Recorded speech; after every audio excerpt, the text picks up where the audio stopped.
for the people and to the people. உங்கள் அரசாங்கம், நீங்கள் ஓட்டு போட்டு அமைக்கப்பட்ட அரசாங்கம். அந்த அரசாங்கத்துக்கு வருகின்ற அத்தனை பணமும் அத்தனை ரூபாய்களும் உங்கள் பணம். அந்த அரசு இலவசமாக எதையும் கொடுக்க வேண்டிய அவசியம் இல்லை.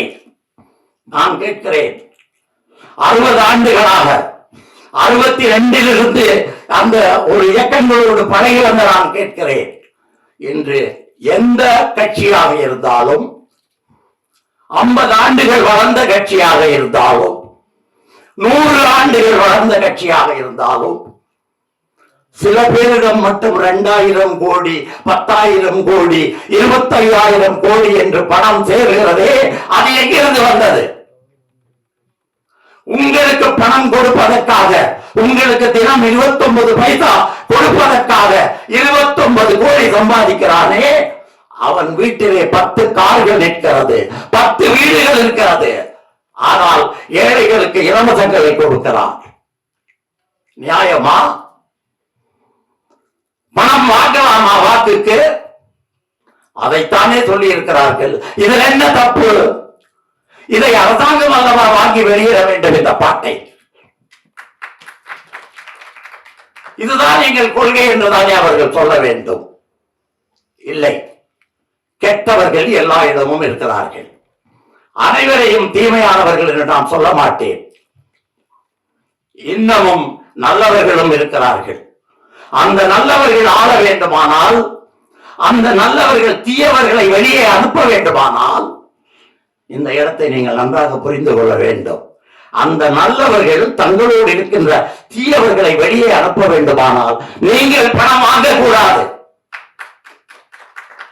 அப்ப தைரியமா செய்ய முடியும். இன்னொரு ஒரு உதவியாளர் இருந்தார். அவர் ஒரு பதவியில் இருக்கும் போது அவர் கொஞ்சம் பணத்தை திருடி விட்டார். நான் அவரை தனியாக கூப்பிட்டேன். அந்த பணத்தை திருப்பி வையுங்கள், இல்லை என்றால் நான் நடவடிக்கை எடுப்பேன் என்றேன். நடவடிக்கை எப்போது எடுக்க முடியும்? என் கைகள் சுத்தமாக இருக்க வேண்டும், நான் நல்லவனாக இருக்க வேண்டும், என்னுடைய வார்த்தை மதிக்கப்பட வேண்டும். அப்போதுதான் நான் கேள்வி கேட்க முடியும். என் பக்கத்திலே ஒரு கெட்டவனை வைத்துக் கொண்டு நான் நல்லது எப்படி செய்ய முடியும்? இதை உணர வேண்டியவர்கள் மக்களாகிய நீங்கள் தான்.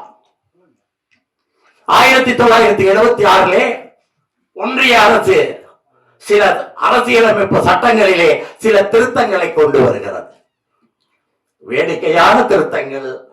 சிந்தித்து பாருங்கள் மக்களே. முதல் திருத்தம் என்ன தெரியுமா? இந்தியா ஒரு பொதுவுடைமை நாடாக இருக்கும். இது முதல் திருத்தம். இரண்டாவது திருத்தம், இந்தியா மத சார்பின்மை ஆன நாடாக இருக்கும்.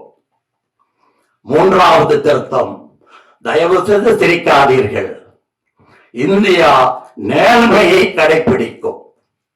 ஐயா, நேர்மை என்ற வார்த்தைக்கு அர்த்தம் தெரியுமா உங்களுக்கு? இந்திய அரசியலமைப்பு சட்டத்துக்கு எதிராகத்தான் எல்லாம் போய்கொண்டிருக்கிறது. கேள்வி கேட்க வேண்டியவர்கள் மக்கள். அந்த மக்களே ஓட்டுக்கு பணம் வாங்கினால் எப்படி கேள்வி கேட்க முடியும்? ஆகவே ஊழல் உங்களிடமிருந்து தான் ஆரம்பிக்கிறது. ஆகவேதான் மாதான் அவர்கள் உங்களை திருத்த முயற்சி பண்ணுகிறார்.